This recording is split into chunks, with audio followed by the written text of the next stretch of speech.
Bonjour, je suis Christophe Charroux. Je ne fais pas partie de vos formateurs habituels. Je suis membre du pôle enseignement numérique de l'ESPE de Grenoble. Et c'est à ce titre que je vais vous présenter les fonctionnalités d'un objet numérique de formation que l'on nomme le plus souvent portfolio. Je vais rester sur les aspects factuels de l'usage de ce portfolio. Et je laisserai vos formateurs habituels aborder les implications pédagogiques de cet objet dans votre formation. Avant de nous lancer, vous et moi, dans la découverte de cet objet, je tiens à vous préciser certains points. Premièrement, bien que visuellement inclus dans votre plateforme de formation, le portfolio est un objet totalement extérieur. C'est pour cette raison que vous devrez vous identifier avec des identifiants et mots de passe différents de ceux que vous utilisez habituellement. Deuxièmement, ce portfolio est un objet issu du monde de la recherche. Il résulte des travaux menés en grande partie par l'Université de Montréal et en collaboration avec des universités françaises, et en particulier avec le pôle enseignement numérique de l'ESP. Vous allez donc travailler sur un objet qui peut avoir quelques défauts, alors n'hésitez pas à me faire remonter toutes vos remarques. Voilà, le cadre est posé, vous pouvez maintenant me suivre dans la visite de ce portfolio. Première étape, vous devez vous connecter.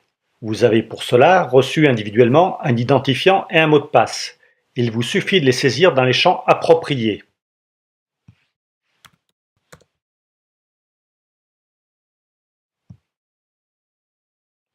Ensuite, vous sélectionnez le rôle avec lequel vous allez travailler.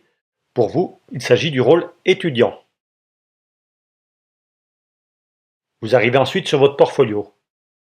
À ce niveau, vous devez impérativement changer votre mot de passe afin d'être en règle avec la loi. Pour ce faire, il faut aller en haut à droite. Vous cliquez sur « Changer le mot de passe ». Vous saisissez le nouveau. Attention à bien le mémoriser. Et vous cliquez sur « Sauvegarder ».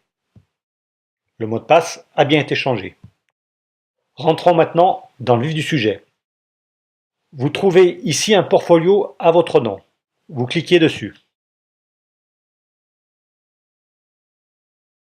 Sur la gauche, vous avez un menu comportant deux rubriques. Une rubrique compétences de tout enseignant spécialisé et une seconde intitulée Option D, compétences des enseignants spécialisés. Cette dernière comporte 4 sous-rubriques. Les rubriques et sous-rubriques sont constituées selon la même structure. Donc je vais vous montrer le fonctionnement pour une sous-rubrique. Par exemple, construire un projet. On trouve plusieurs éléments. Juste sous le titre de cette rubrique, vous avez accès à une description concrète de ce qui est attendu. Dans notre exemple, qu'est-ce que construire un projet dans ma classe? Il suffit de cliquer sur le lien et un nouvel onglet s'ouvre avec une description complète. Pensez bien à cliquer sur le menu pour visualiser le texte.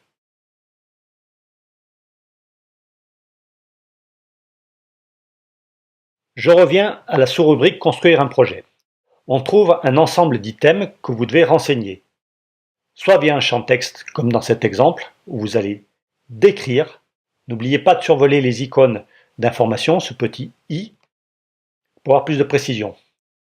Puis vous pouvez, en cliquant sur l'icône crayon qui est à droite, accéder à l'interface d'édition. Il vous suffit alors de saisir votre texte.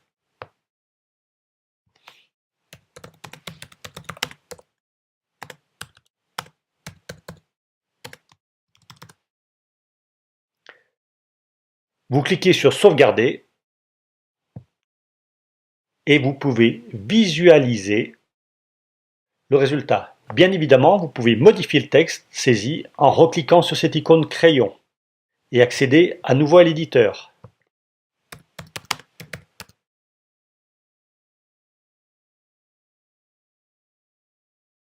Comme vous pouvez le constater, vous pouvez renseigner plusieurs items selon la même procédure. Certains items permettent d'ajouter des documents pour illustrer votre propos. Par exemple, pour cet item illustré, vous pouvez choisir deux types d'objets. Des objets de type document, comme ceci. Alors, deux icônes sont apparues. L'icône classique crayon et une icône croix qui permettra de supprimer le document. Voyons ensemble la procédure d'ajout de documents. Je clique sur l'icône crayon. Ensuite, je clique sur Parcourir afin de pouvoir rechercher le document que je veux ajouter. Je sélectionne par exemple celui-ci. Je clique sur Ouvrir, puis sur Envoyer Et enfin, sur sauvegarder.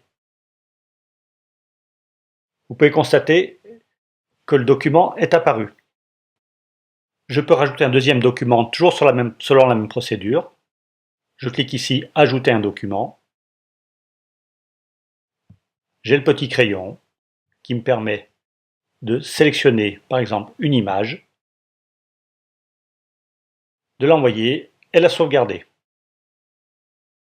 Vous pouvez constater que les documents ne sont pas ordonnables autrement que par l'ordre de dépôt. Il faudra donc penser dans le thème d'écrivez à bien préciser à quoi correspondent ces documents. Pour supprimer un des documents, c'est très simple. Il vous suffit de cliquer sur la croix et de confirmer. Et le document est supprimé.